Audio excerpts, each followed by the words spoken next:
Yes, and after an exciting second round of the NBA playoffs, we are ready for another NBA episode of the 30 Thought podcast. And of course, we have the usual NBA guys to talk about this episode. It's me and Rasmus. Yeah. And just to say that I caught a bit of a cold so that's why I sound a little weird. But in Denmark, you can get a cold anytime. So that's just how it is. Yeah. So we had a couple of games that were exciting this round. As we predicted, we talked about the first round is always, burning the weed out of the playoffs, and the second round is usually where you have the exciting games, where you have all this excitement and having these great teams against each other. What are your thoughts on that? I thought that it was a pretty good series and a good second round. There were some good game sevens and some couple of interesting games throughout the whole second round, with both with the first game in the Bucks and the Celtics series, but also some of the games in the Warriors against the Rockets series. Those were the games I saw. Yeah. I woke up like 5 in the morning just to watch those games. Yeah, and then of course we have the 2 game sevens in Portland against the Nuggets and the Raptors against the 76ers. Yeah. Which was really interesting. Also to see which of the teams came out on top. Yeah, I mean, it's fair to say that there were really some close series, as we predicted, with some of these games, and I must say, in every one of those series, I thought the best team won, actually.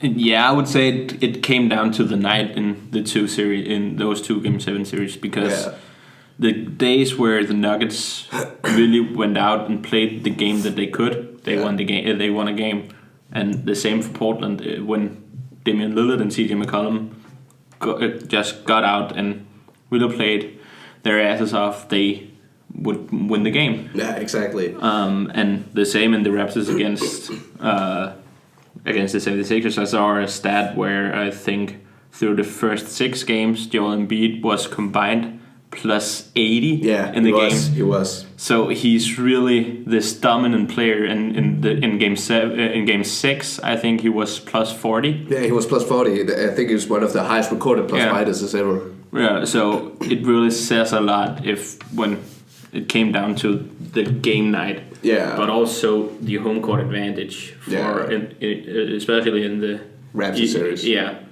It really came down to the last games where they won a game each away, but almost defended home court. Yeah. I mean, we have some interesting things to talk about in each of these series, because we're going to talk about the teams who lost this series, how are they going forward? The teams who have progressed into the conference finals, our predictions of that. And we're going to talk about some individual players who either have disappointed really bad this season, or some players who really have lived up to the expectation, maybe added some extra into the expectation. So the first series we're going to look at is obviously the Bucks versus Celtics, because it was a 5-game series. Bucks gentleman sweep. Yeah, it was a gentleman sweep. I think a gentleman sweep is when you come 3-0 and then win. Yeah, but you could say it's a gentleman sweep, but yeah. I mean, seriously, the assessment on both teams here is what I think this matchup really showed how this season has been for both teams. We have this Bucks team who has been maybe the best team this season, if you talk about consistency and delivering it every night, versus a Celtics team who has been through a lot of turmoil this season. Yeah, you could say that the first game in the whole season where the Bucks didn't play with the talent that they had was in the first game of this series where the Celtics won. Yeah. But that's also because the Celtic came out with a plan on how to defend Giannis. Yeah. But then you still see the talent that Mike Budenholzer has as a coach, but also Giannis as a player and some of the other players. That they came out and played differently in some ways in game 2, 3, 4, and 5. Yeah. So I would say that the Bucks played the way that they could and used their talent and really needed to go out and perform the best that they could almost. Whereas the Celtics have some kind of issues within the squad, I think, and also Brad Stevens, not the coach that everyone thought that he were.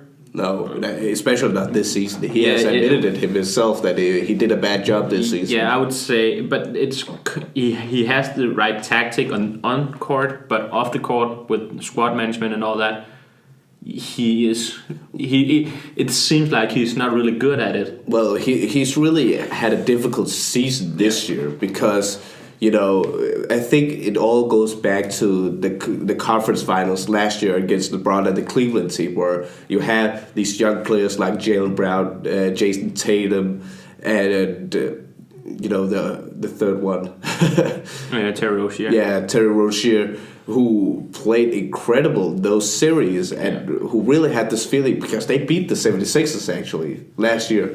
That you had to remember that because I thought the 76ers were going to the conference finals last year and they actually beat them. Yeah. And it was it didn't even come to a game 7 if I remember it correctly. I think it ended in game 6.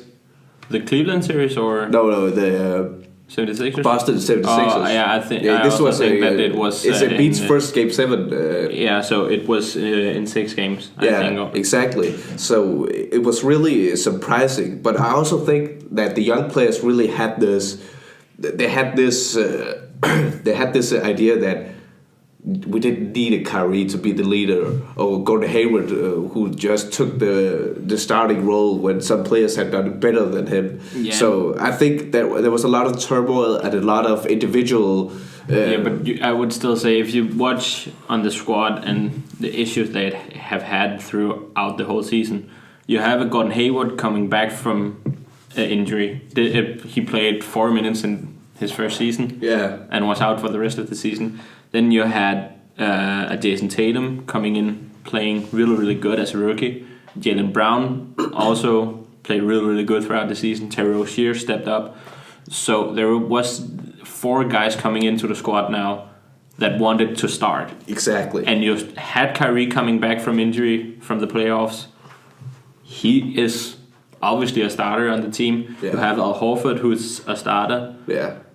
And then you have 3 positions left. And when I watch or when I see the squad list, I would say that Gordon Hayward should start because he is a really, really good player when he performs the way that he can. When he is healthy. Yeah. Then you have a Jason Tatum who probably played over his talent to some extent throughout the playoffs. Yeah. But can improve on his level of playing. And then you have a Jaylen Brown who was really, really good also, but also played over his talent at that time in the playoffs. And then you had Terry Rozier, who's just this energy beast. He's just a spark plug when he comes off the bench. Exactly. And I would say Terry Rozier needs to come from the bench in Boston. In some of the other teams in the league, he can start, but on a Boston squad where you have Kyrie as the starting point guard, you can start with Terry Rozier also. I think that's the problem with this team because there are a lot of there are a lot of individual ambitions on this team because they're not thinking about what are my role in this team. They always think about I deserve this because I heard one of the sources on Terry Rozier saying that he's the one who sacrificed most of the team. If you have that mentality, it's not going to work because it doesn't matter if you sacrifice the most. Everyone knows that Kyrie is the better player than you. Yeah. And also, I don't understand some of the situations made because I think Gordon Hayward got way too minutes. In the start of the season, he got too many minutes before he was healthy. Exactly. He had the series against the Pacers where he played really, really, really good. Yeah. and then the first game of the second round here, and then he was gone. He was gone from the series. Yeah. He wasn't injured or something. He still played, but he wasn't the healthy player that we saw in the first round. I never understood why they kept Gordon Hayward actually, because if I know he was injured, it was a tough injury. It was one of the ugly ones, really. Why they didn't try to trade him for something better? I mean, obviously you couldn't get Anthony Davis for him. Like you could get a Kyrie for Anthony Davis, but you could have got some pretty decent utility players around. It's because you have Jason Tatum. He's the future of the franchise. He really is. And I think that the decrease in his potential is because of he had to share minutes with Gordon Hayward. And obviously, it's hard to follow up on a rookie season like he had last year. But I also think when you see it at Kyrie, for example, when he left LeBron in Cleveland, he thought that, okay, it's my time to shine now. I need to show that I can be a really, really good player without LeBron. Exactly. And in the regular season, he's really, really good. But in the postseason, in this series against the Bucks, he played like Westbrook. Yeah. He really played like Westbrook. He shot all the time and didn't score. Yeah, exactly. He took some ill-advised shot. Yeah. And not only that, I think it's a nice change of topic. We got to talk about Kyrie and his future going with Boston. I think this season, Kyrie always gets compared to Kobe Bryant. Yeah. They always get compared, the Mamba mentality and everything.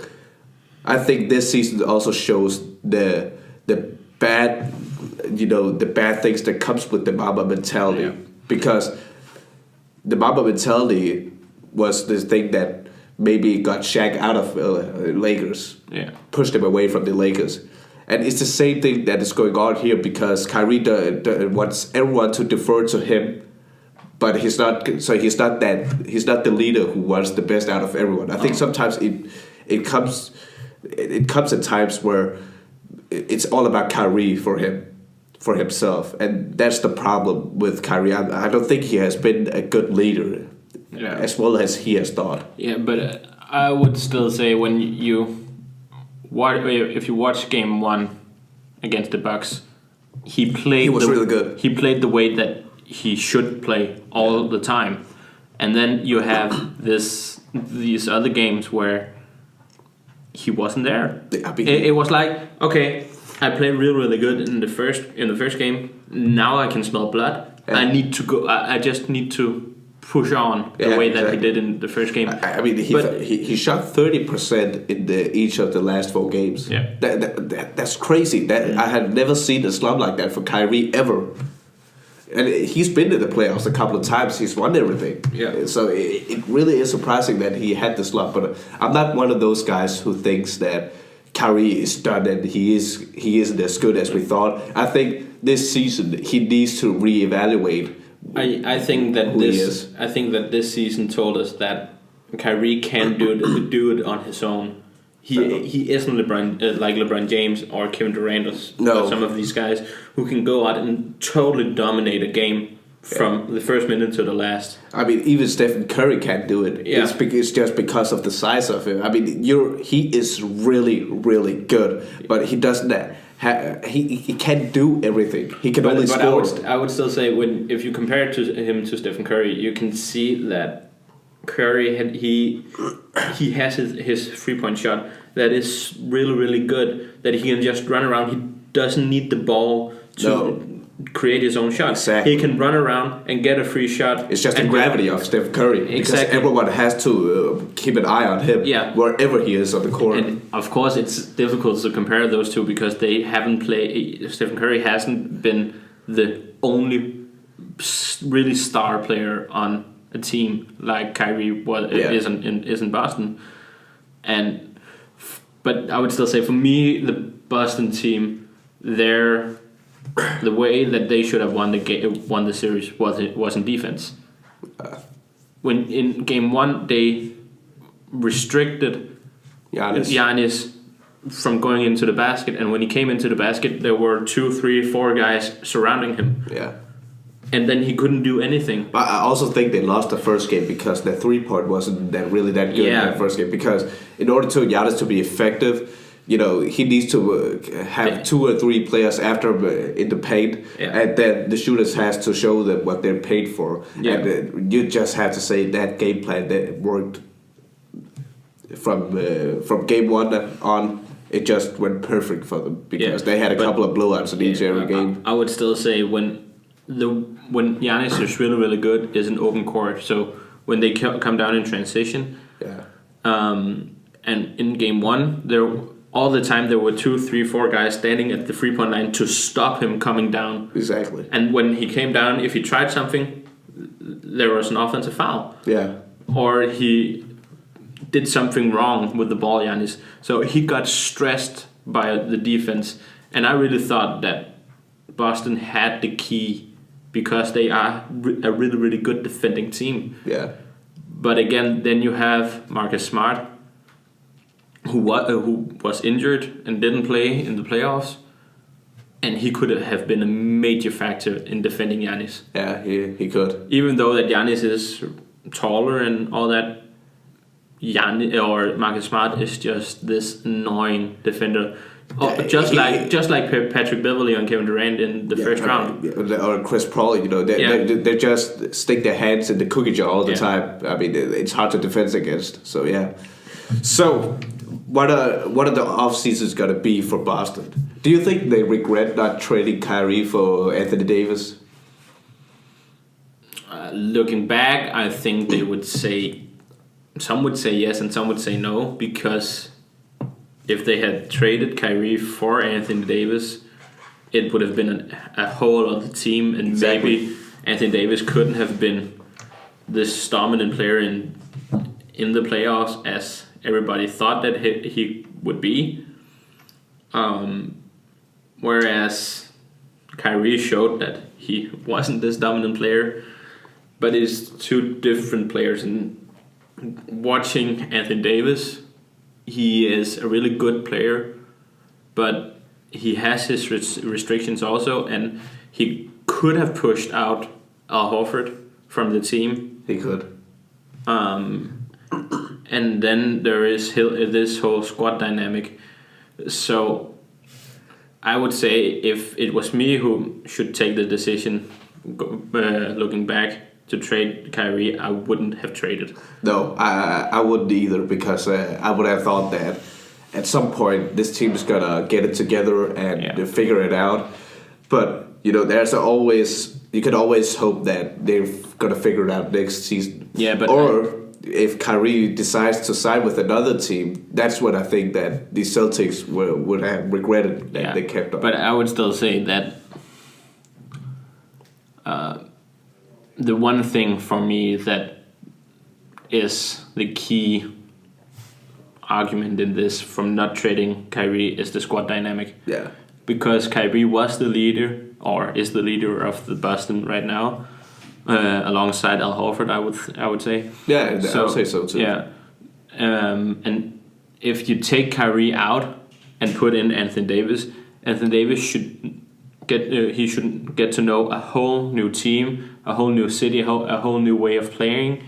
He should be more. He should look more at defending and not going down on offense and all that. So for me, I think it was the right call not to trade him right now. But yeah. Do you think there's gonna be some changes? I think Terry Rozier might be gone, because I don't think he's satisfied with being the bench player. He doesn't look like a player. I think it depends on whether Kyrie is re-signing or not. Yeah. If Kyrie is staying, Terry Rozier is gone. If Kyrie is going, Terry Rozier is staying. Rozier is staying, because they want one of them. They can't have both.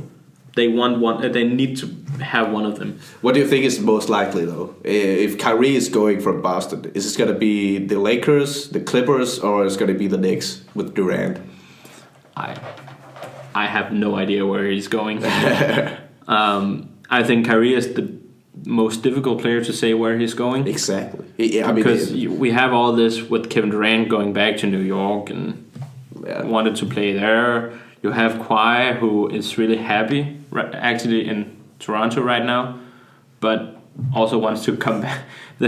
This whole cold and all that outside, I don't buy it. But I mean, if Kyrie goes to the Knicks, that would be a bad idea, because if he leaves Boston because he can't take the pressure of being the leader, you don't want to go to the New York Knicks, because everything that you do is magnified even further when you go to the Knicks. I would also say if he goes to either Lakers or the Clippers, there will always be this spotlight on Kyrie.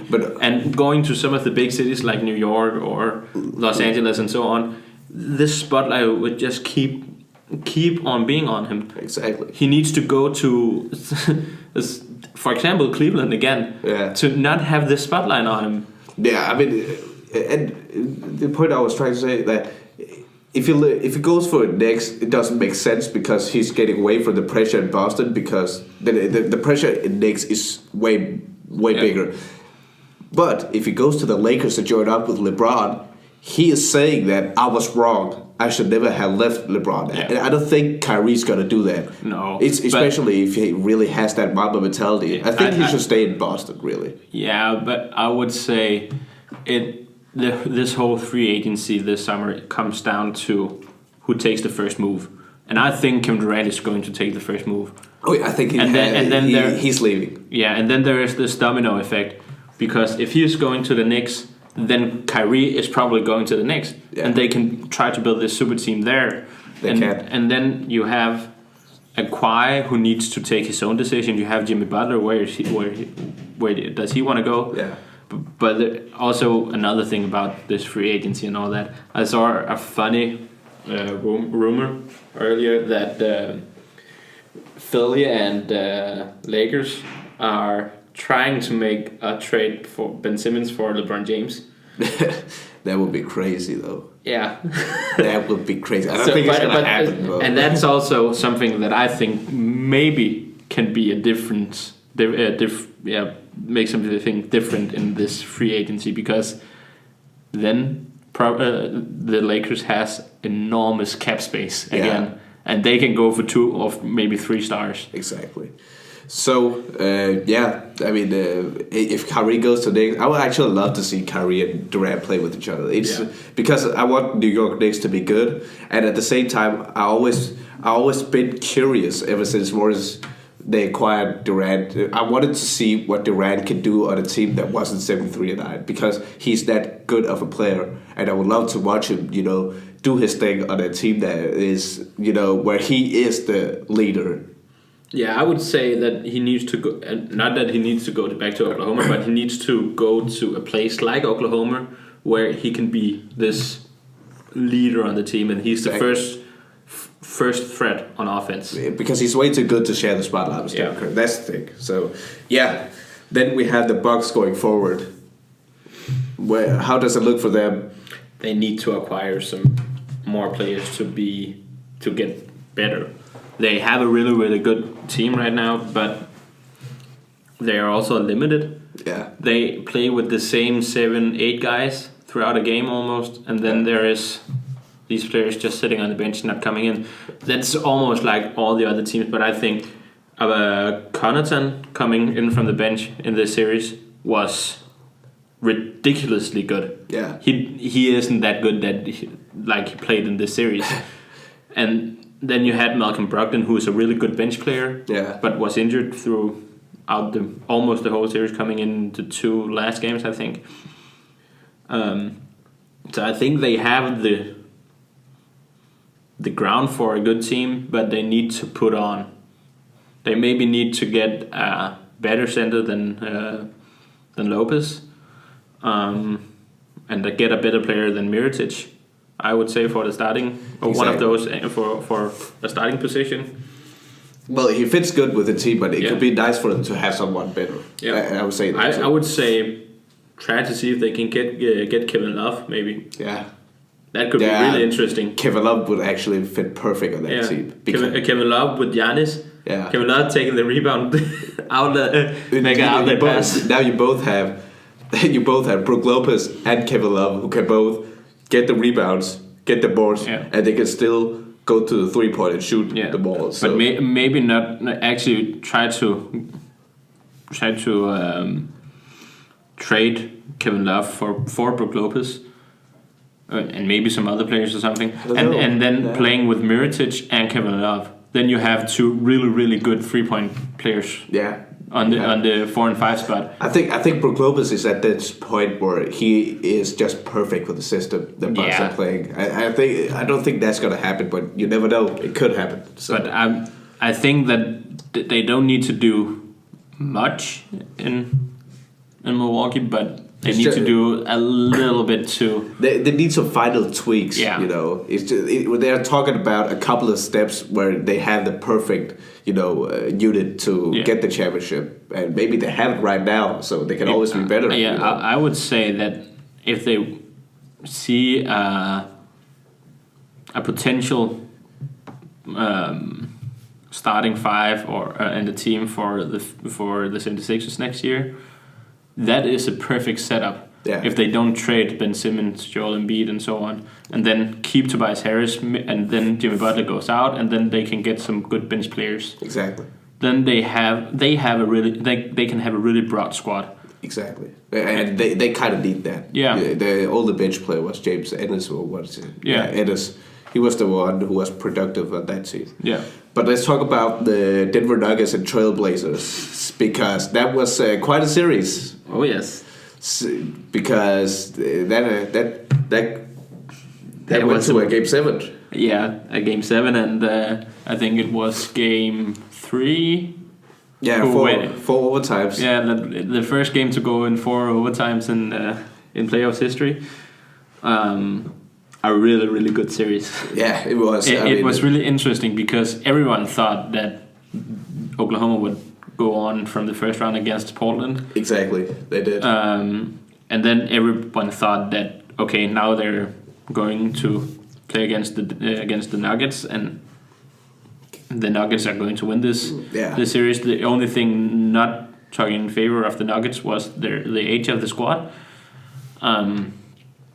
I think that Portland showed that they can be a really, really good team also without this big guy who is good in defense with Nurkic. Yeah, exactly. I mean, I think the Trailblazers, apart from the Clippers, they are the surprise of this season. Yeah. Because everyone has written them off ever since Nurkic got injured, and now they're here. And they have won 2 Game 7s now.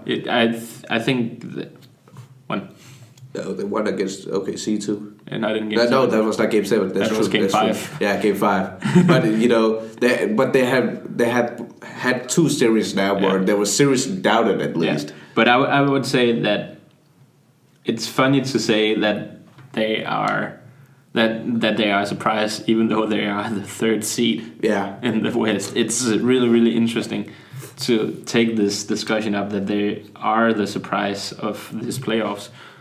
But I would say the most interesting thing about this series was that Damian Lillard wasn't playing Dame time. No, he wasn't. Throughout the whole series as he did against OKC. It was more like in Game 6 and 7, CJ McCollum just took over. He did. It was quite interesting to see that when Damian Lillard couldn't play as well as he can, then CJ McCollum just steps up. Exactly. I mean, if Damian Lillard is the limitless range guy, CJ McCollum is the one who's a threat at the 3-point too, but he has his mid-range on point. Yeah. I mean, though, if you saw Game 7, it was crazy to watch him play. I would also say that his ball handling, when Denver tried to come up and double team him, he just split a double team split the double team easily. Yeah, it was really, it was quite unique to see how good he was in this. Yeah, he also had this one layup where he kind of just twisted his body against Jokic. I mean, he is really a good player, and he's been overlooked a lot. Yeah. He has been overlooked, and it's nice to see that he gets the credit he also deserves. I mean, but if Damian Lillard had the first series against OKC, this was CJ McCollum's series. Yeah, and I would also say that that Damian Lillard and CJ McCollum could handle Gary Harris and Jamal Murray. Yeah. That's the big thing for me also, that they could really stand their ground in defense against this Nuggets team. Yeah. Of course, you have Jokic, who almost averaged a triple-double throughout the whole series, I think. Yeah. But again, if your guards can't play as well as they should do, it's difficult to win a series. You can win a series with one big man. Yeah, it is. I mean, yeah, that's true. So let's talk a little bit about Denver, because if you take a reflection on their path going forward to a potential championship, I think they have the brightest future because of the age of the squad. I think they were like the youngest squad in this playoff series, but they're also, in terms of the whole league, they're pretty young. Yeah, and I would say it's almost the same as the Bucks. Yeah, they're the Western Conference Bucks, because they have their star player in Jokic, they have a star coming in Jamal Murray, yeah, and they have a really good second guard in Gary Harris. Yeah. So they have the foundation too, and they have a good bench actually. Yeah, and the one thing for me, of course, Isaiah Thomas haven't played as well since his Boston days. Yeah. Also because of injuries and so on. But the interesting thing for me was that they didn't try to play him throughout some of the games in this series. Exactly. Because he has some... I mean, if he can get to some of the level he had in Boston, he's a really good player. Yeah. And you haven't thought about this, but what if Michael Porter Jr., if he actually becomes that guy that everyone predicted him to be before he got injured, then that's going to be a scary team to watch. Yeah. I mean, they're a scary team in 2K because he's not injured there. So, but if it could be good, I hope the best for Michael Porter, but it's going to be interesting. And also, Paul Millsap, his contract is expiring this offseason, and he has a huge contract, so they could actually get some players. Yeah, exactly. And I think that Denver is one of the places that the reporters in the NBA doesn't talk about as potential player in free agency, because it isn't a huge market. It's Denver. But they have the squad to get a really good player. If they can, for example, try to see if they can get a Tobias Harris. Yeah, that would be really good. That would be really good. Yeah. See if they can snatch him from the 76ers. I don't think, because I think Tobias Harris is really happy in Philly right now. And he must be tired of switching teams all the time, because he's much better than that. Yeah. I mean, at this point, he shouldn't have a team where the team relies on his talents. I mean, he's really been one of the most unfortunate players when you talk about his talent. Yeah, but I think it's funny to say, he started out in Magic, I think. He had a team before Magic, but he got traded there. Yeah, the first team I can remember is Magic. Is Magic, and then he went to the Pistons, traded to the Clippers, and traded to the Sixers, and then 1 year after, almost, he got traded again. After he hit a game winner. Yeah, that's the funny thing. It's like the perfect farewell for it. Yeah, exactly. Him and Bobby was really, they were really famous in LA. They were really popular. So, but yeah, that would actually be really interesting to see a Denver Nuggets with Tobias Harris. Yeah. But so they're going to have an interesting offseason, but I think it's going to be more about developing the young players. I mean, if you just look at this season compared to last season, they were the worst defense almost last season, and they became the third best defense. Yeah, one of the best three-point defending teams, really. So they have a bright future ahead of them. So is Blazers at their peak? Do you think when it fails, because I don't think they're going to get past the Golden State, but do you think that they're ever going to recreate what they're doing right now into next season, potentially? I mean, they can do it, but I don't think so, because I think the Western Conference is getting more and more competitive. It is. And also because if they should have played the Rockets, then they wouldn't have come so far. If they were the 4th seed, they wouldn't have gone through. They had a the Warriors playoff series. Yeah, and then also playing against OKC, where Paul George had a mild injury in his shoulder, and Westbrook playing like Westbrook the whole season, and Enes Kanter playing over his talent and so on. Then there is some things clicking for them right now. It's for them who watch soccer, the Premier League. It's almost like they are Leicester right now when they won the Premier League. They have this fortunate season, they're really fortunate this season because they get good at the teams in the perfect way. Yeah, I think you're summarizing it pretty good because not to take anything away what Trailblazers did, but they did not meet Golden State or Houston Rockets. And I would say taking Damian Lillard, he's a really good scorer, but averaging almost 35 points per game in the first round, it's unheard of. No, I mean you expect it from James Harden or Kevin Durant, Kawhi or Giannis, but he's not that kind of scoring machine. So I mean I think because they met an OKC team which was at this postseason has just been not delivering what they could, and now they made this Denver Nuggets team, which is inexperienced in a lot of way, and and also tired because they played a 7-game series against the San Antonio Spurs, and then some days after starting a series that went to 7 games against Portland, and they could easily have won at Denver. Also, it came down to some small marginals. Exactly. In Game 7, it wasn't a good game. Watching the game, Game 7, it was not terrible, but it was like they didn't have. If you watch, if any of you out there watched the 2 Game 7s, when you saw the Raptors against the 76ers game, it was so low scoring. The whole first half, it was a mess. Yeah, it was. And it was like Kyle Lowry didn't play good in the first half. Embiid wasn't there.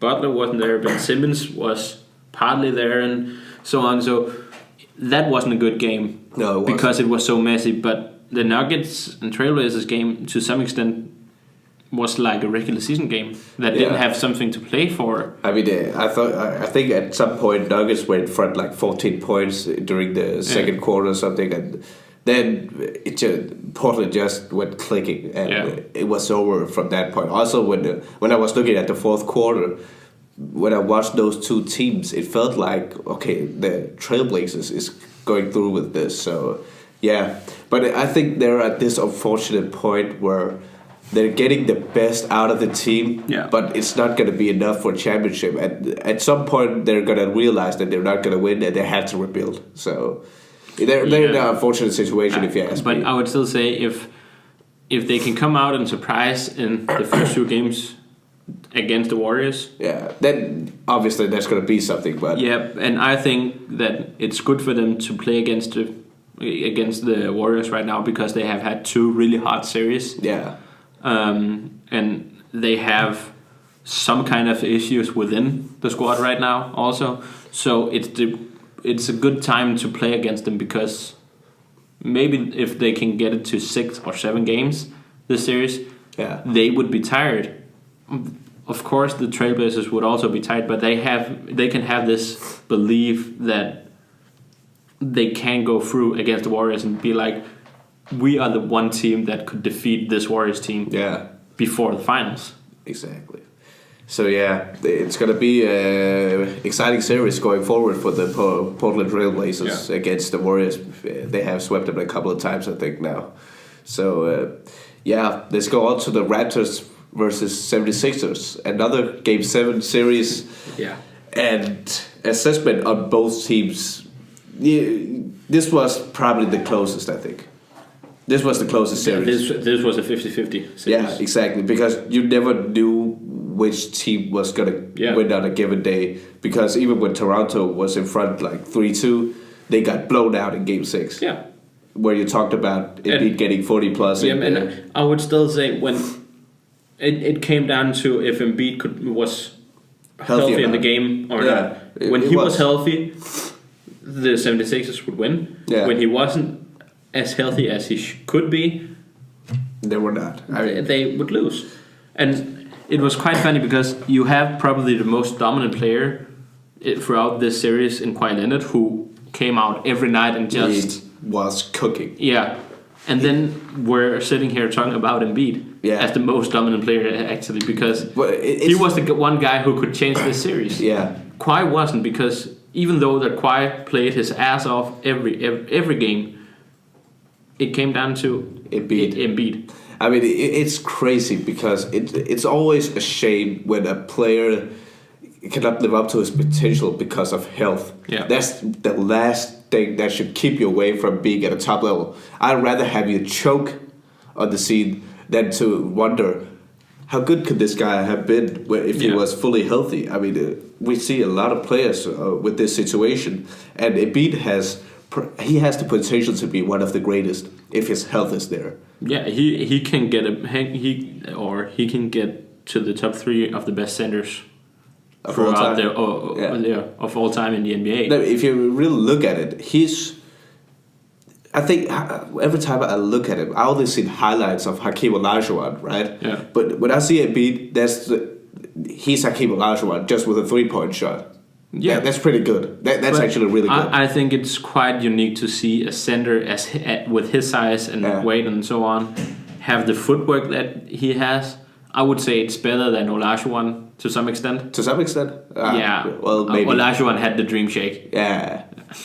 I mean, they're comparable. Yeah. But it's hard to say which one is the better. When you see Joel Embiid, there were so many times throughout this series where he gets the ball behind the 3-point line and he has a really good shot fake. Yeah. He's faking the shot so well that the Raptors player just flew by him. Yeah, and then exactly. He can go in, and then when he comes in, he can roll around the defenders. He can go up in a layup or dunk over them and so on. So he has the whole package. He has. And even though that he didn't get the block on the last shot in the game, he was close. He was close, but I think that his defense is really underestimated. Yeah, he's really a good defensive player. If he doesn't dominate in the offensive end of the court, he would dominate in defense. Exactly. He is so good in transition. If he's the one coming back, he is so good at timing the block or his. And his defense. He has the sneaky speed. Because he doesn't look like he's fast, but he can run with you. Yeah. I mean, even when you look at the last play with Kawhi, he's actually pretty fast. Yeah. He just needs some time to get to the top speed, but he can run with the best. Exactly. And I mean, the whole thing about what's going to happen for the 76ers in the offseason, it's again one of those teams that needs the final tweaks. They have the 2 superstars. Ben Simmons obviously needs some kind of a shot, just a mid-range or just a floater from outside. Yeah. Something that he's not limited in shooting because a lot of teams, they're really using that weakness against them. And the health of Joel Embiid, they need some way to, they need to find out how they can get him more healthy to the postseason, because this season he has been tremendously good during the regular season. He was in the MVP conversation for a time, and then he got injured. And it's the same story every single season for Joel Embiid. I mean, at some point, there had to come a solution for that. Yeah. But obviously, we're also going to talk about Jimmy Butler and Tobias Harris, because those are the guys where they had to find something out. Yeah. And we have talked about it before. We'd rather see Tobias Harris on the 76ers than Jimmy Butler. But I think that throughout this Raptors series, more and more times throughout this series, I thought to myself, Jimmy Butler is staying. Yeah. Because he looked like the old Jimmy Butler who was happy in the place that he were. He played, he smiled all the time. He was going out, hugging and all that with his teammates. And I haven't seen that in a long time from Jimmy Butler. That was a long time ago. Yeah. So for me, it seems like he's happy right now and that the 76ers are happy with him. Yeah. So I think they would try to let him stay.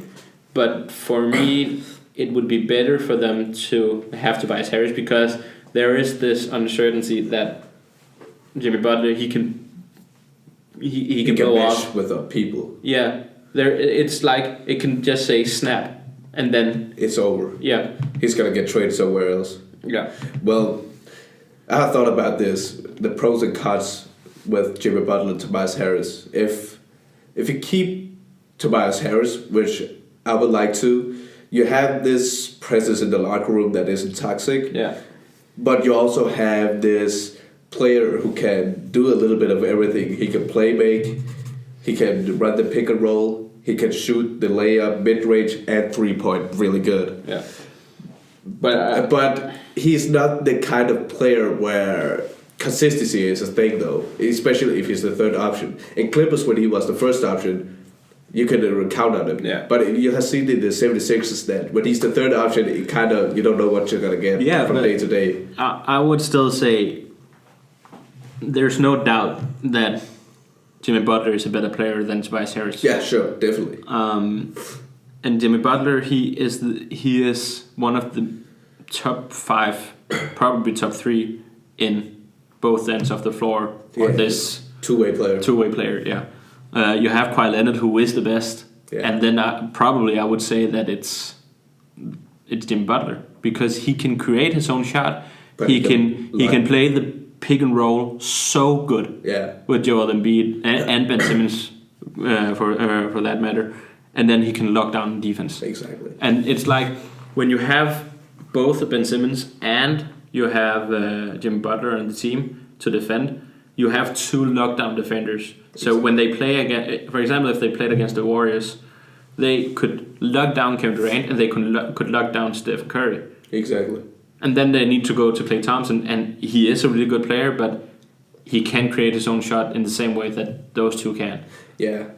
But and the pros and cons with Jimmy Butler, of course, the pros is he can handle the ball.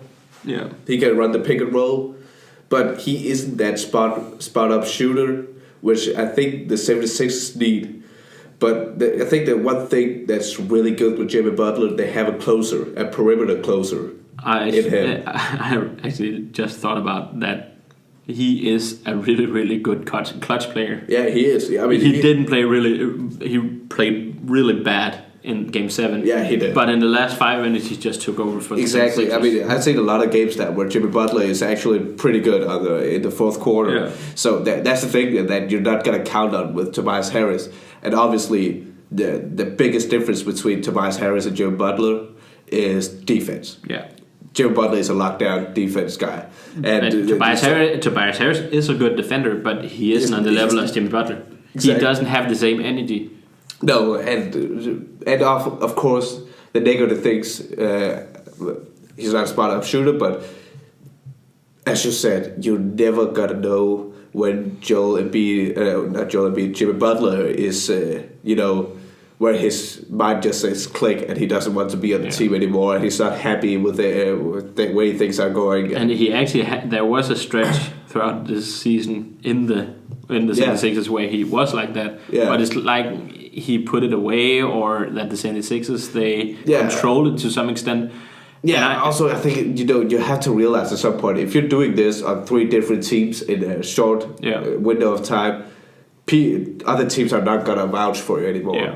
I mean, really. Exactly. So I mean, Jimmy Butler. It's gonna be interesting to see how that plays out. I mean, it will be really good if they can keep both of them. I think that Jimmy Butler is going, and he's going to Brooklyn. Yeah, Brooklyn. I think that is the place for him to go right now. If he doesn't stay with the 76ers, but do you think he could link up with Kyrie and Durant? No. One of them? No. No. I don't think Not so. Lakers either? Nah. I think so too. I don't see him going to any Western Conference game, to any place in the Western Conference. Yeah, okay. I think he's staying in the East. I think so too. And for me, it only comes down to two teams right now, and that's the 76ers and the Nets. Yeah, let's just talk about Kawhi Leonard. He was the player. 2 game winners, buzzer beaters. One was a 3-point fading away shot over Joel Embiid, and then with a really lucky bounce. That's the last one. But he also had the first one where he pulled up for 3-point. That was a swish. Yeah. But and the last one, he series clinching buzzer beater. And that's the dream. And every time he hits those shots, I just love to go to the Undisputed and watch Shannon Sharp and Skip Bayless, because you just know that every time Kawhi Leonard has a big game and he decides it, he just strikes another dagger in Skip Bayless' heart, because he's just such a Spurs fan. I mean, Spurs fans must watch Kawhi and think, man, what did you do? Why? Just why? Why did you piss him off, San Antonio? Why did you piss him off? Because he is top 3 player. He is now. I would. Right now he is the best player in the league. He's the best player in the playoffs, definitely. Because if you watch Giannis, Giannis actually played really, really good in the series. Yeah. Also, he began to step up and shoot threes. Yeah. Against Boston, but Kawhi has it all. He has. I mean, he can. Maybe he can create his own shot. Maybe he needs a little bit of playmaking, but he can do it. He can do it. I still think that he has developed this playmaking throughout this playoffs. Yeah. Because when Toronto needed him, he stepped up. I think I can't remember how many times he shot in Game 7. I think. He shot a lot. I think it was 35 shots or something. Yeah, he missed a lot too. It's the third time that he goes for over 30 shots in a game. The 2 other times was exactly 30. Yeah. It's the first time he shoots over 30. I mean, if you look at Toronto Raptors, you can see why they lost all the other times in the playoffs, because every player of that team was afraid to shoot it in the fourth quarter. Yeah. You have a Kyle Lowry who is this little bulldog for them. Yeah. I think that he's a good player, but I also think that he's annoying to see, because every time he goes in to make a layup or something, he just flops. Exactly. And he gets so angry at the ref because they doesn't call a foul.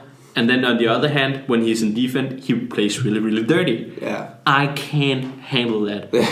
Patrick Beverley, I think he's a good player also, but he doesn't have this dirty playing when he's in defense. No, he's really hard. He plays hard defense, but he doesn't go around like trying to hit them in the head and so on. And I think that Kyle Lowry has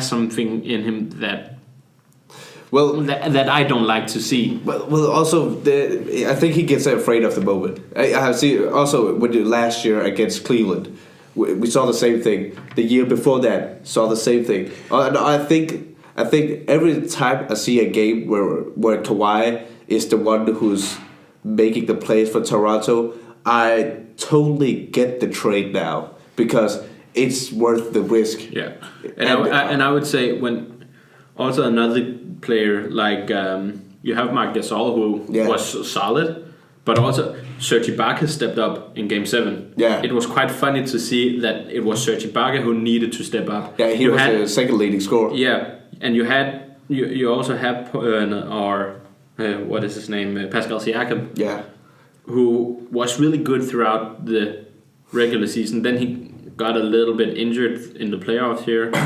But it's like he isn't the same player anymore. He doesn't see for his shot.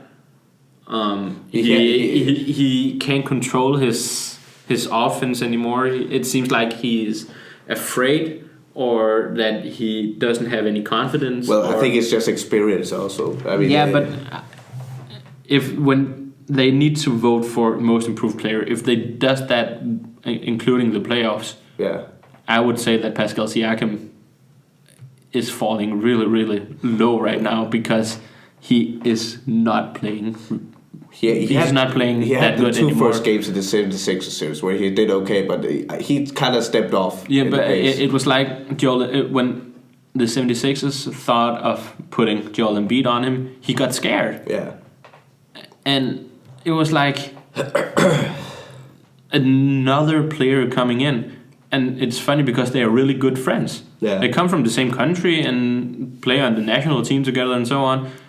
But they also have this beef throughout the series. Yeah, they had. I mean, friendly rivalry, I think so. Yeah, but it was like it got into Siakam's head. Yeah. Because I think it was in game 3 where he lost it and tried to kick Joel Embiid. Yeah. And it was like it just clicked for him. Yeah. In that game, and after that he wasn't the same player. No. So yeah, I mean, I think we have touched upon all the facets of this series because this was the closest series, man. It was really good, and It came down to the last shot of the series, and I think looking throughout this series, I think that either team deserved to win. Yeah, it did. It was like whoever came out on top deserved to go through, and the Raptors just had this closure Yeah, I mean, in Kawhi. yeah, I hope the 76ers would win, even though I said Raptors would win because I hope Kawhi is going to the Clippers. But you know, every game where he gets closer to that championship, it's going to be a stronger case for him to stay in. I need to say that I was wrong about the 76ers. I thought that they would win. They would be much better. Yeah, I mean, but I think. But I would say, look, they were the most dominant team in the series, I think. At some point, yeah. In the games that they won it by more than Toronto won their games against them. So it was like they were the better team, but they couldn't do it in every single game. They have the highest ceiling, but also have the bottom level. Yeah. So, yeah. And they didn't have this player just averaging good numbers, playing his average good, as Kawhi Leonard did throughout the whole series. Exactly. I mean, it's the same thing with how they lost against Celtics last year. It was they have the better talent, but they haven't figured it out yet. And you know, both Simmons and Joel Embiid, they're on their second and third year. I'm pretty sure they're gonna reach a level where they get it clicking. Exactly. So the last matchup, the most anticipated, I would say, but also the most anticlimactic finish ever, man. The Warriors and Rockets. I would say the finish, yes, but the series in general, it was really good though. It was a good. I actually didn't see any of the games. I saw some highlights from some of the games, so I can't say as much. But I would say it was surprising for me that Houston got two wins throughout the series. I didn't think that they would do that. I was not surprised, but I thought that Golden State would let them have one, so to say, and then they would just put on beast mode. Well, I always knew Rockets could team up against Golden State because that's what I saw last year. Yeah, and I'm still convinced to this day if Chris Paul wasn't injured in that series, they would have won. But the problem is that this series, you had some players who lived up to the expectation, and then you had some players who failed miserably. Yeah. And this time, I don't think it was James Harden, though. Because Chris Paul had some games where he was really bad. Yeah. But the worst player in this series was Clint Capella. He was absolutely miserable. I mean, game 1, Butterfingers the whole game, couldn't catch a ball. Game 2, couldn't get rebounds. Then 3 and 4, he does what he's supposed to do, but he's still insecure. And then 5 and 6, it was just he was I had a headache watching him actually because, but if I have to say, man, this Golden State team is just one of the best teams ever.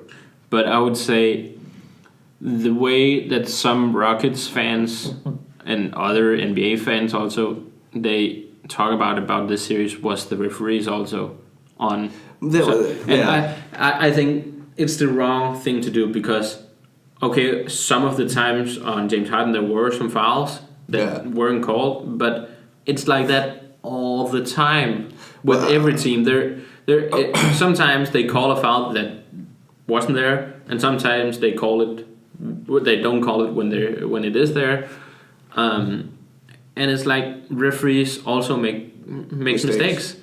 But it seems like everyone just thought that James Harden was getting so many or free throws throughout the regular season and got many fouls called on him and so on, and that didn't happen in this series. And I think it comes down to the Warriors just limiting him to his 3-point shot. Exactly. And he wasn't shooting that great throughout the whole playoffs. Yeah. So I mean, this game, the reason Rockets lost the series is lack of attention to details. Yeah. You see why Golden State are so good because they do everything right when it counts. Yeah. And I'm gonna put you through a whole. I'm gonna go through a throwback to all these games and how Rockets lost every one of those games they lost.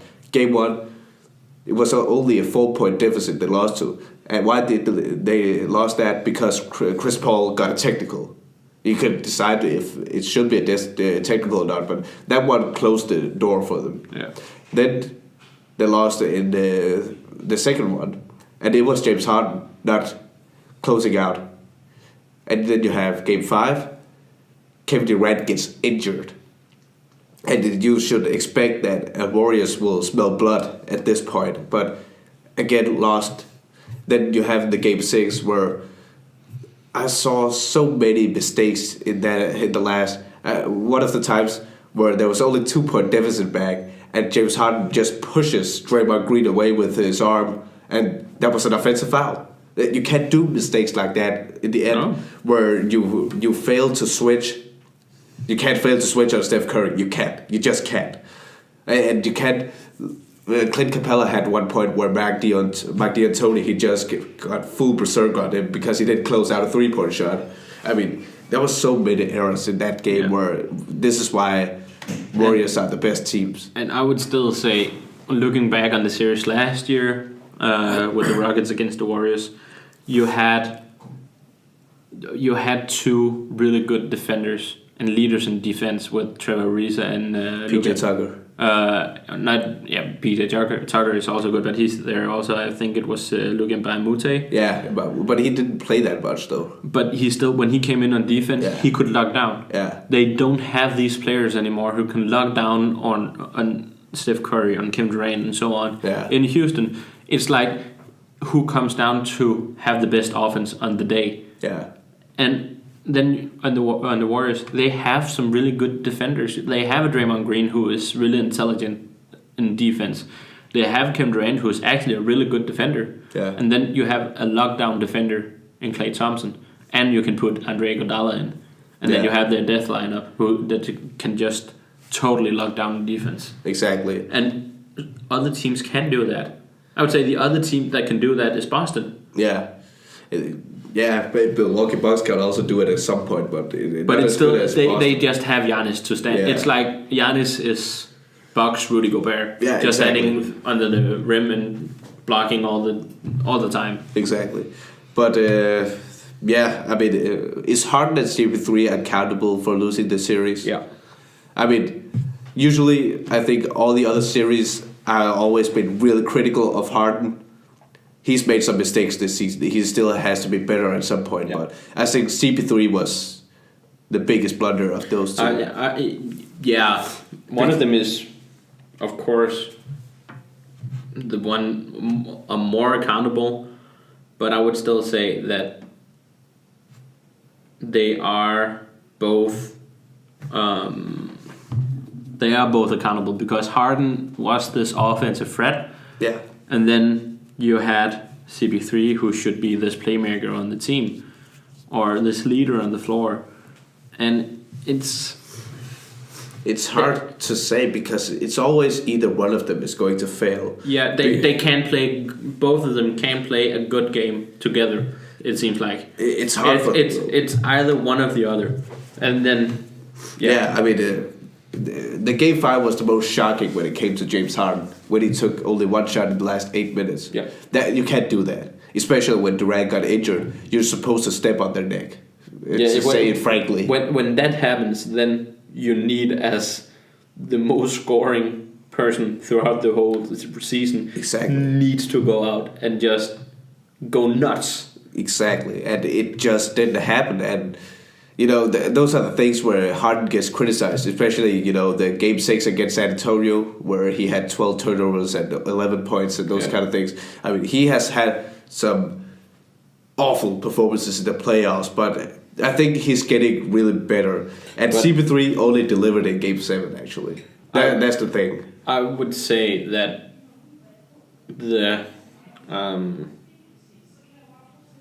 the Rockets they need to get some more players. Exactly. Good. Also, they have an Eric Gordon, just a good 3-point shooter, but not so good anymore. He was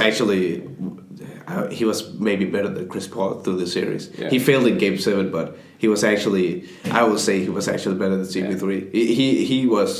He was really good at scoring at the rim and 3-point. But and then I would say another thing was that I think James Harden has played too hard throughout the regular season. He was tired. Yeah, it seems like he's tired right now. He has been also injured again this season. Yeah, and so I mean, it seems like he needed to go on this completely crazy stretch, scoring 40, 50 points all the time. Exactly. For them to get a higher seed in the West, and almost to push them into the playoffs. It's not sustainable in the long run for Houston to rely on James Harden that much. They need a second player, and Chris Paul. I like Chris Paul as a player, but he isn't that second player. He is old. He is old, and he's really good at passing, but he's not good at scoring. No, I mean he has never been this scorer. He has been this playmaker, but not a scorer. Well, he could be the scorer, but that's not effective for someone like CP3 because he's a pure point guard at this age. And I mean, Chris Paul. I mean, let's talk about Houston Houston off season towards next season because they're in this point where they're in the win now mentality. They have 2 and 3 seasons where they're just gonna try and win everything, or else they're gonna rebuild. Yeah, and everyone thinks that next season is the season because Kevin Durant is going probably. So the Warriors won't be that dominant as they have been through the last 4 or 5 years. Well, we're also gonna talk about that, but but sure. I mean, so if I were the Houston Rockets and the GM for Houston, I would say we go all in next season. We see, okay, if Kevin Durant is going, we go all in. We need to acquire some really good role players. Exactly. And I think the worst thing that they did probably was that they traded away Lou Williams for Chris Paul. I think Lou Williams is a better player to have in the playoffs. I don't think that's the worst mistake, though. I think it was the right thing to get CP3, but they should never have given him the max contract. No, because he has a huge contract that led to Trevor Ariza going. That's of course right. That was the worst thing that could happen. And not only that, Chris Paul, he's 34 years old now, and he has 2 or 3 more years. That's a really bad contract because they can't trade him. And I would just say that for me, in the modern NBA, you need to have a small player who is really, really good, and you have to have a bigger guy. Yeah. You can't play. It's like, of course, when you look at Portland, they have 2 guards dominating, but there are some things. But Chris Paul isn't CJ McCollum. No, he's not. And it's like after Golden State got Klay Thompson and Steph Curry, and they went off to be this great pair, everyone thought, okay, the new thing is we need to have 2 good guards, and then we're all good. And it doesn't work like that. No, I mean there are exceptions, but I mean the Golden State Warriors are the exception, but they are also really much better in the backcourt than any other else. Yeah, that's the thing.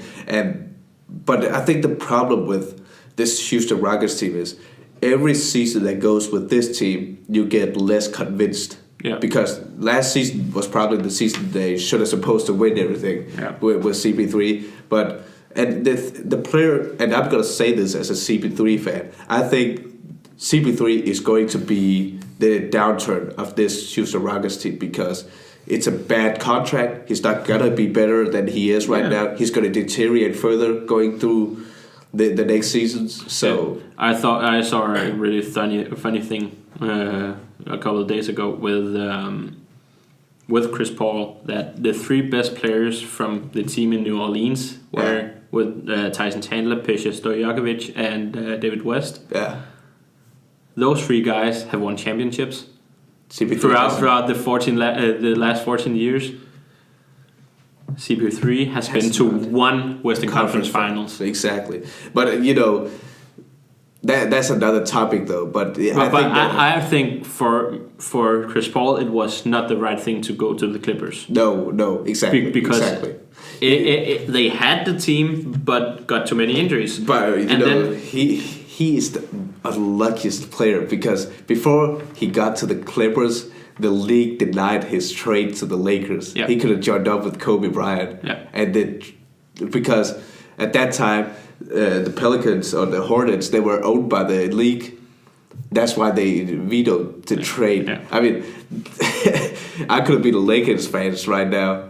That's the funny thing, but that's how things go. Yeah. But I definitely think that CP3 is one of the most underachieving player.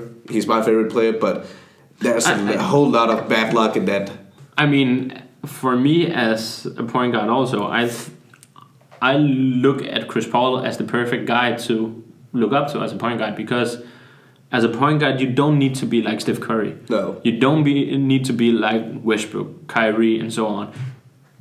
I would say go out, be like Chris Paul, be a leader on the floor, and just be the playmaker. Use the ball as a tool to get other persons free. Yeah. And then they can shoot the ball. You don't need to be the one who scores 30 points per game or 25. Exactly. I would rather be I would say that I would rather be the guy who averaged 12 assists per game. Yeah. Like be a new John Stockton. Also, have a great guy, have a good guy on your side to play alongside, and like have this telekinesis or what it's called. You have this, Well, you have this. You're the extension of the coach, really. Yeah, exactly. But also that okay, if I drive, he's out there, so I'm just gonna go like this and pass it out, and he's ready to shoot. Exactly. So you have this, that other guy. And Chris Paul and James Harden could be that pair, but they aren't. No. Well, it's going to be really interesting because the Rockets are definitely going to do something this offseason. I think so. Oh, and I remember what I was trying to say. Telepathic, I think it's called. Telepathic communication. Yeah. So, let's talk about the resurrection of the Splash Brothers. Because after Durant got injured, this is the worst thing that could happen to Durant's legacy. Actually, come on. Are you serious? I think it's funny to see because Kevin Durant has been the best player on the Golden State Warriors by far. This playoff series or this playoff run by far. And then he got injured, and they don't need him. And the Golden State are better. As a team, they are better. I think it's quite disturbing to see. Also, that in Game 6, in the first half, Stephen Curry didn't score any points. No. And then he went off in the second half. 33 points. Second half. It's like no one can go off like Stephen Clay. It isn't fair. It isn't fair to other teams that they think, okay, Kevin Durant is gone now, so now the Golden State aren't that good. We can go through them now. They have a better chance, but not really. I mean, this is the thing that I've always talked about. This is the thing.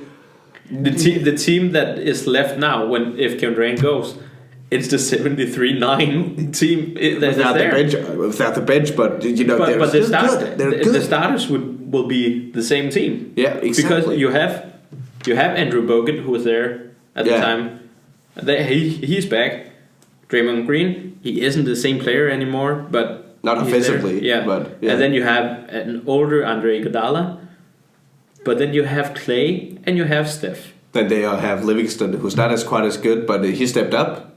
Yeah. He stepped up. And then the worst thing they probably going to re-sign with DeMarcus Cousins. Yeah. Kevin Looney was pretty good. Yeah, he was also really good. But I mean, this is the thing about. And then I also McKinney. Yeah, McKinney He's pretty good actually. Yeah. So it's like Steve Kerr doesn't get enough credit for how he can build how he built this team. Yeah. Because a player like Andre Iguodala, who is that good, I would say if I were him, I would demand to start. Yeah. But again, then you watch the player that you should push out is Kevin Durant. Yeah, exactly. And you can't do that. You can't do that. I mean, look, this is the thing about the Golden State. This is why Kevin Durant has been criticized for such a long time.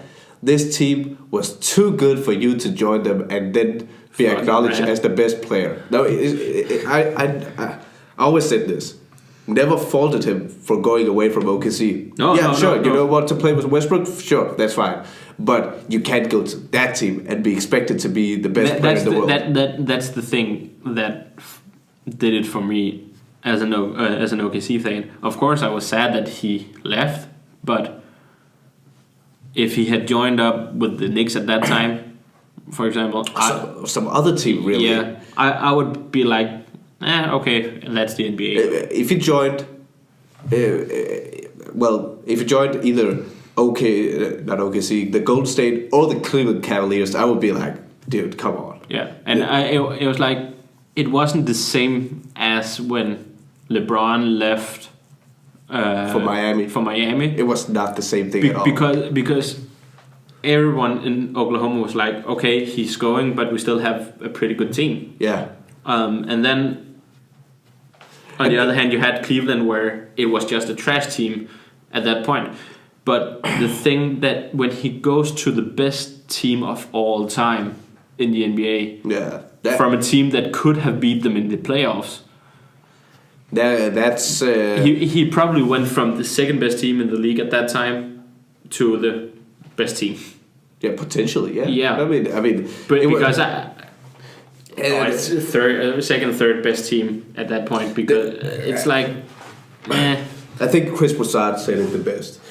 This shows why Durant is a luxury rather than a necessity. Yeah. I mean, that summarizes it perfectly, because Durant, he needs to prove it somewhere else. Yeah. Go to Knicks with Kyrie if you need to. I think he showed that he could be this offensive dominant player. Yeah. The thing that he put on in Golden State is the defense, I would say. So he has learned something, and he has become a better all-around player. Yeah. But he needs to show it at a team where he is the only star, or the biggest star, and he isn't that. Let me put it this way. I've seen a lot of NBA commentators and experts always asking, why are they not double teaming Durant? Well, it's pretty simple why they're not double teaming Durant, because you have a Steph, you have a Clay, you have sometimes a Iguodala who can knock down 5 threes like he did in Game 7. You have a whole lot of players where you can't put 2 guys on Kevin Durant. If he goes to...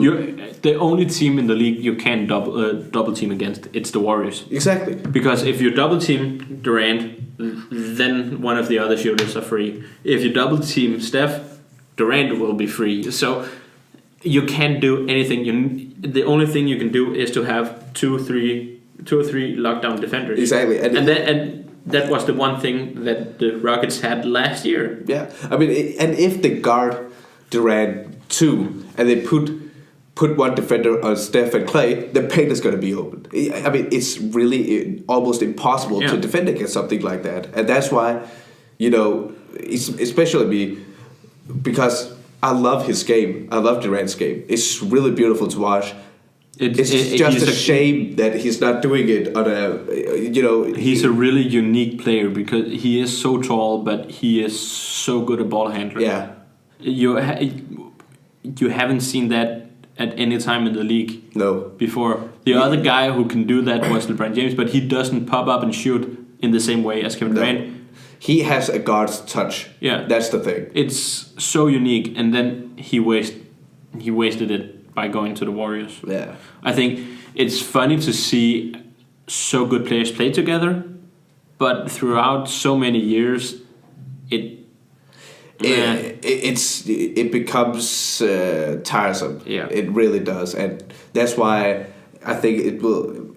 This is how I see it. If Durant is only thinking about championships, he just wants to win. Sure, stay with Golden State. Yeah. But if he wants to be considered a better player than LeBron or all those kind of superstars, or try to climb the greatest of all time rankings, you're not staying with the Golden State because that's gonna always stay with you. Yeah. So Golden State going forward, they're probably gonna lose Durant. I think so. And it won't do many things to them, I think, because then you just have Steph Curry going out averaging 35 points per game almost. Yeah, Steph Curry will put up MVP numbers again. The only thing is that if Klay Thompson wants to go also, and he wants to be a star, I don't think that he has that mentality. Yeah. The worst thing they could do is that they're trying their hardest to sign Durant instead of Klay, and Durant leaves and Klay is offended and he won't sign with Warriors. Yeah. That's the worst thing that could happen. Yeah, and also like Draymond Green, for that matter, he isn't a free agent this summer, but next summer he's a free agent, and they will try to make a trade for Draymond Green to let Kevin Durant stay.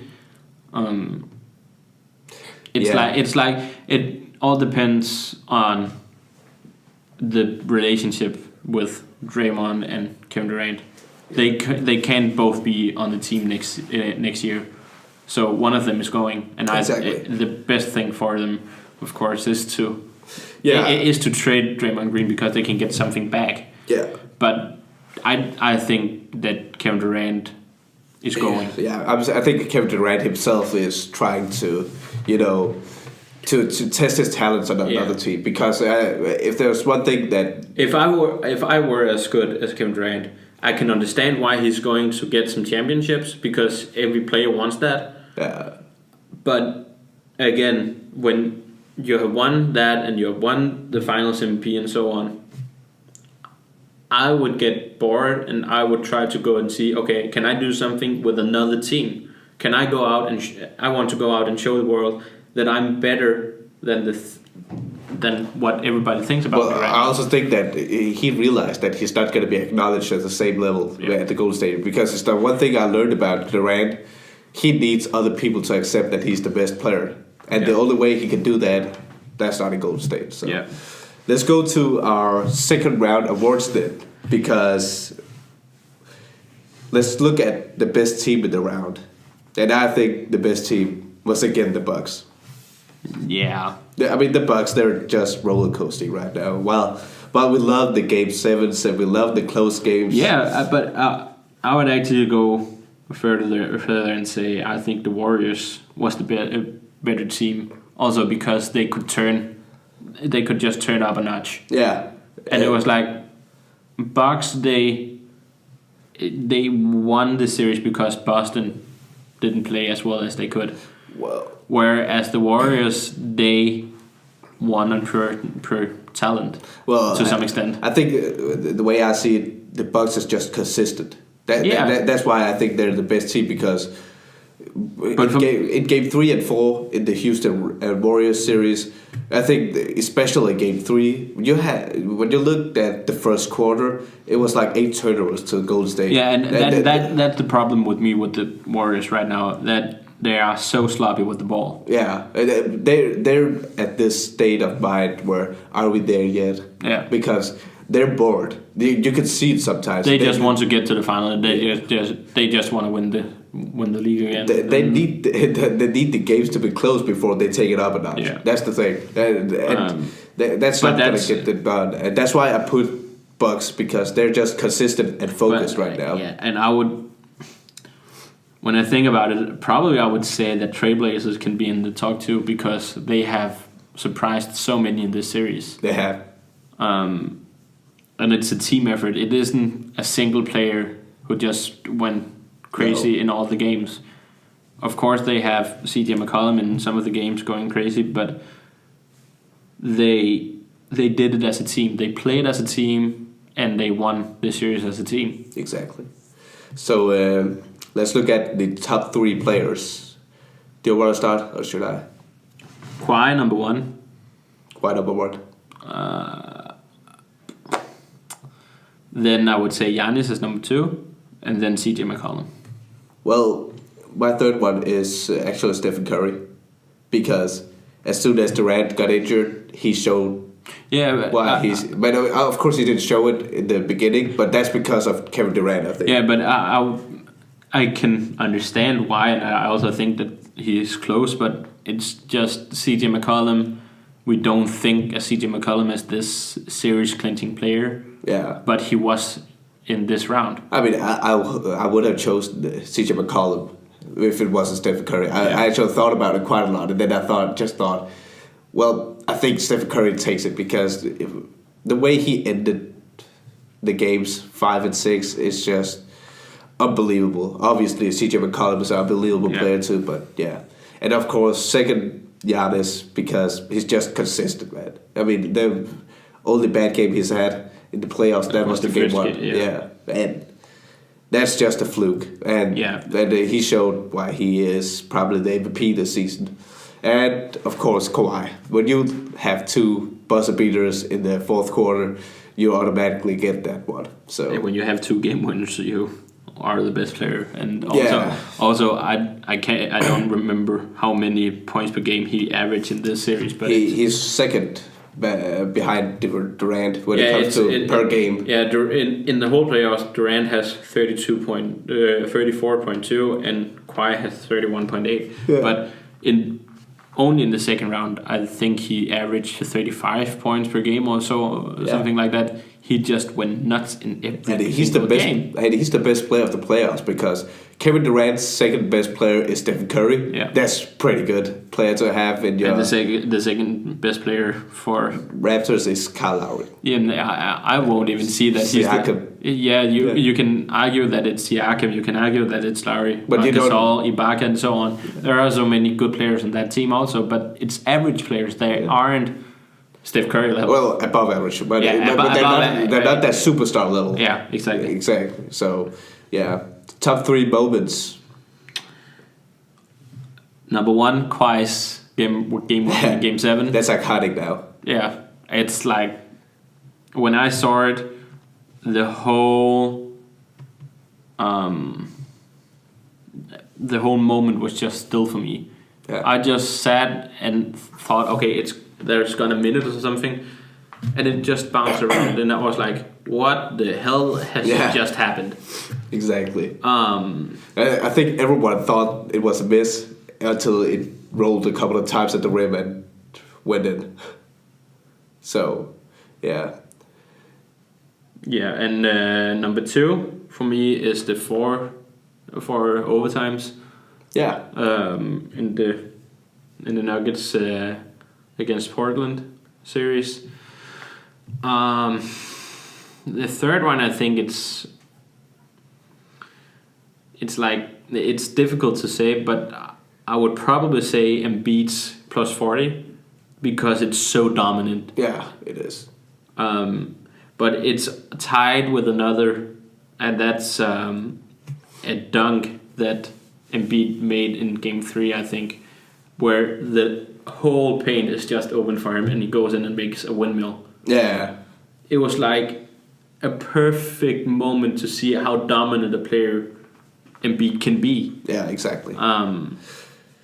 So yeah, that's probably my top 3.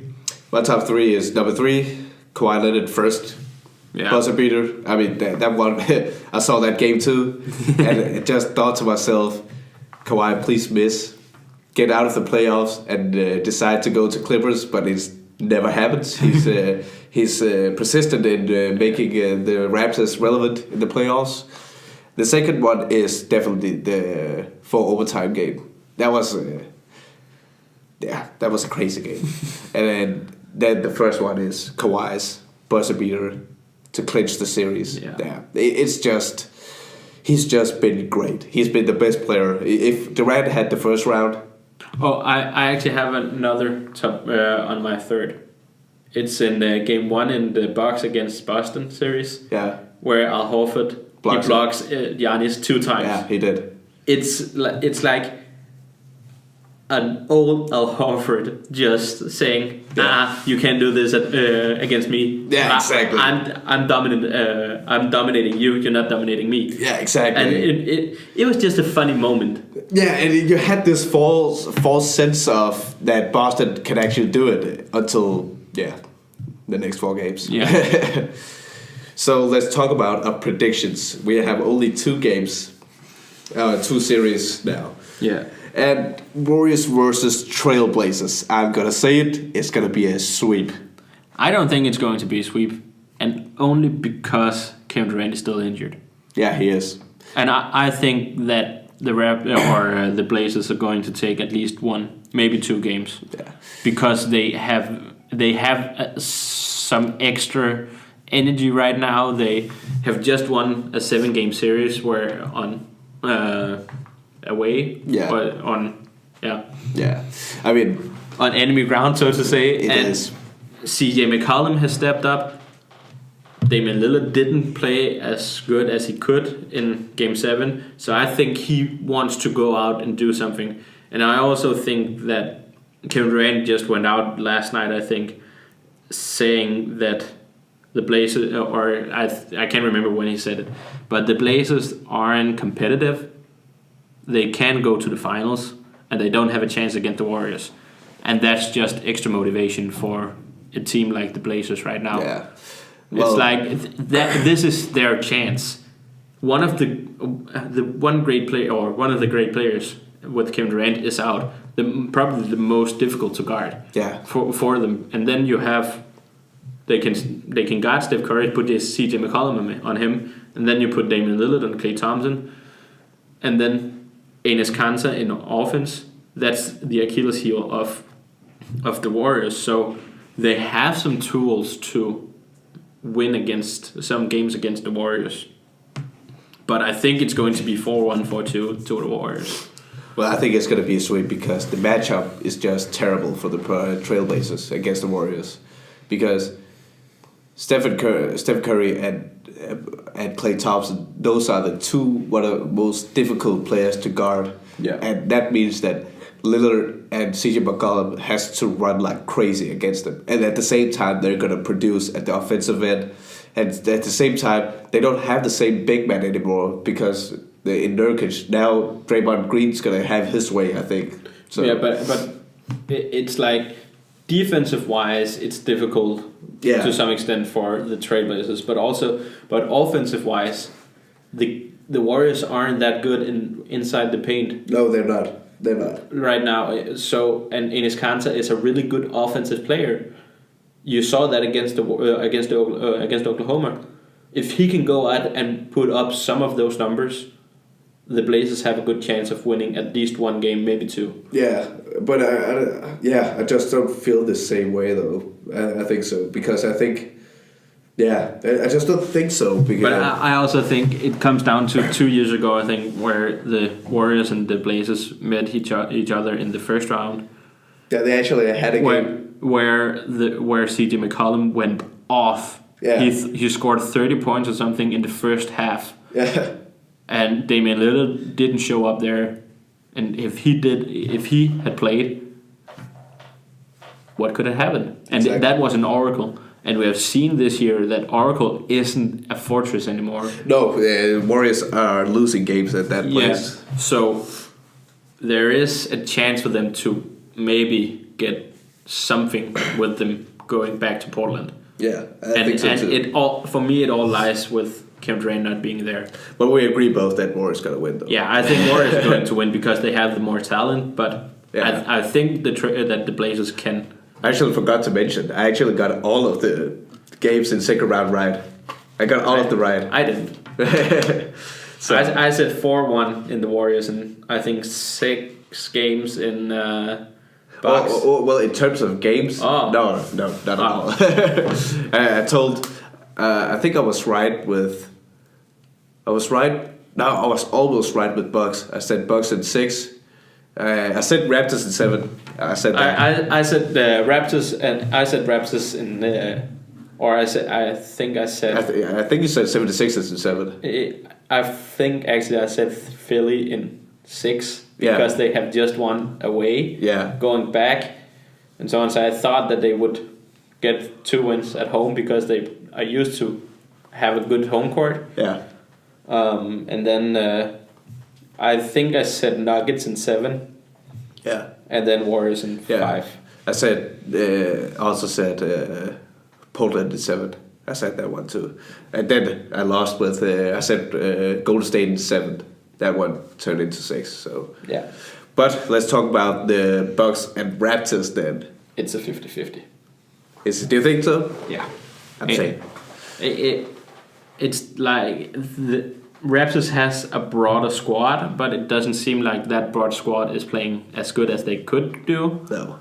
And then you have the matchup between Kawhi and Giannis. Yeah. I actually don't think there was one game where both of them played throughout the regular season against each other. So it's the first time that we're going to see this matchup. Yeah. And it's the perfect time. It's gonna because Kawhi is on fire right now, and you have Giannis just being Giannis. It's going to be an interesting matchup because those 2 players are one of the top 2-way players. Yeah. So, but I think gonna say Bucks in 6. Yeah. Bucks in 6, I think so because I think it's going to go out in 7. In 7. I just have this feeling that Kawhi is going to do it again. Yeah. Just because he is so good. And if there is one player throughout the league who's going to stop Giannis one-on-one, it's Kawhi. Yeah, definitely. He's strong enough. Yeah. And he has the reach. He has the reach. He's quick enough. He is strong enough. And the fucking claw. Yeah. I mean, I saw some of the games. This guy rebounds the game with one hand. Yeah. He rebounds the ball with one hand. That's crazy. But so I think it's going to be... And on the other hand, you have Giannis, who's probably the only player to stop Kawhi right now. Yeah. So it's going to be quite funny to see who is going to be the better player. Exactly. The one thing for me, for the Bucks, where they have an advantage is that it seems like the shooters on that team isn't afraid to shoot.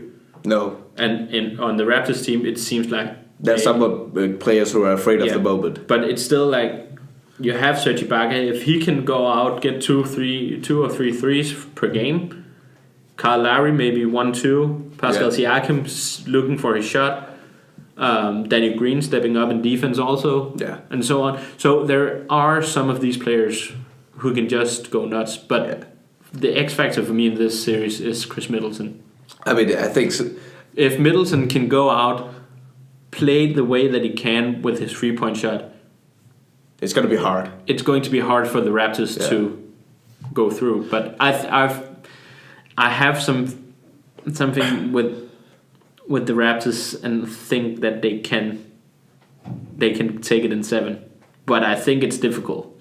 You're not quite as sold with the Bucks as I am. I've noticed that too. I'm sold with Giannis, but the team, they are good. They play really, really good. It's a good combined squad, but they need to show it also because they haven't had the same opponents and the same players going at them as the Raptors has had with Joel Embiid and so on. That's true. So the Raptors have showed it right now that they can go through a tough series, whereas the Bucks, it seemed like they just put it up one gear against the Celtics, and the Celtics couldn't play with them. Exactly. So for me, it comes down to if the Bucks really has it. I'm gonna say the same thing I said about the 76ers Raptors series.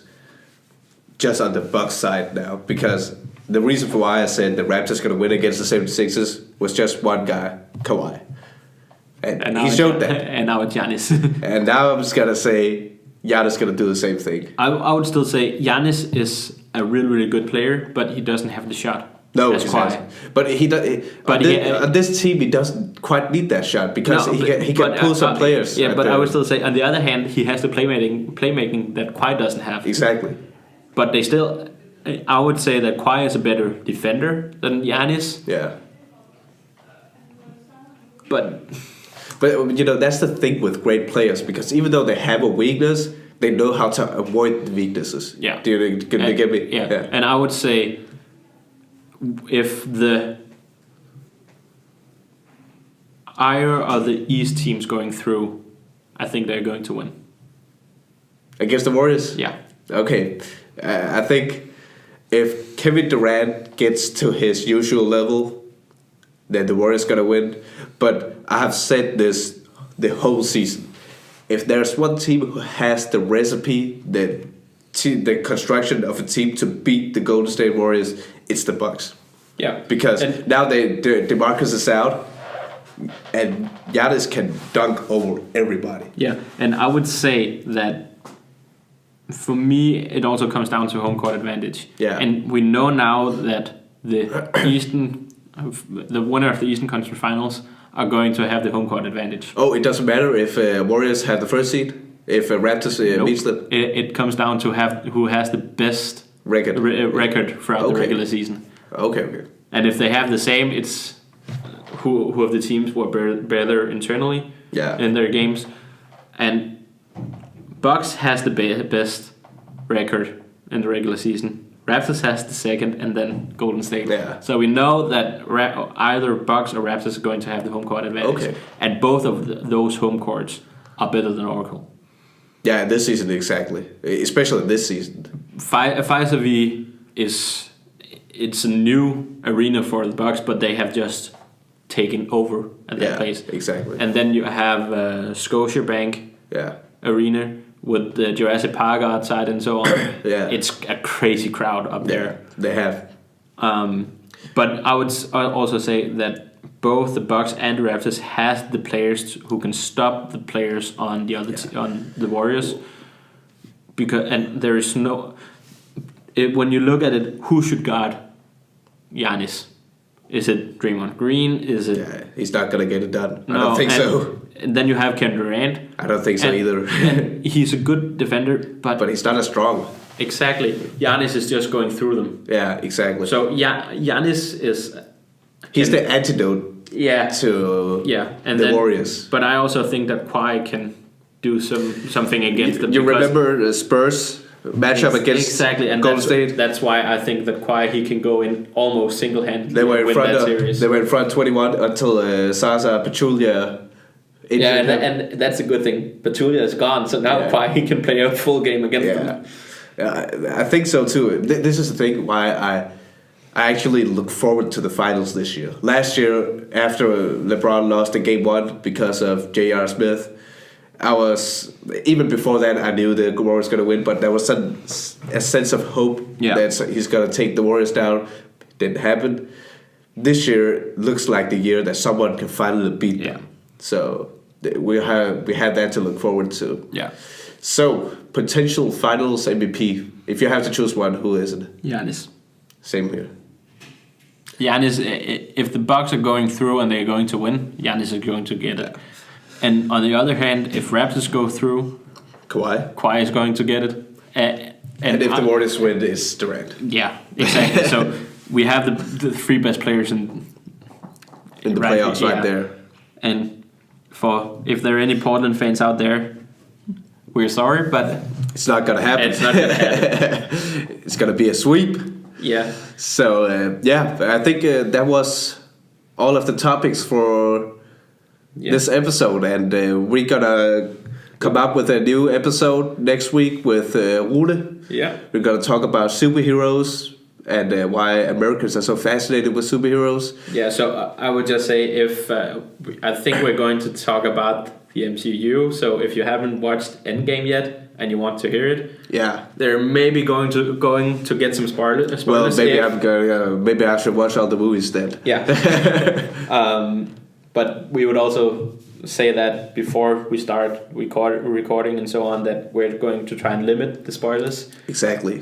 Same thing with Red Dead Redemption when we did that. Yeah. So, but it's going to be an interesting episode, and that's going to be the last professional episode where we talk with the professor, because Casper is coming home.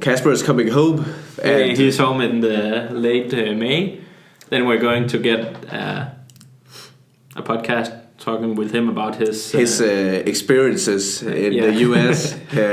He probably has a lot of interesting stories. Yeah, and then we're also coming with more NBA podcast with the 2 episodes. Yeah, one after the conference finals, and then the overall. Then when the season is over. So we are reaching the end of season 2, and still a bit of way to go, but it's gonna be good. Yeah.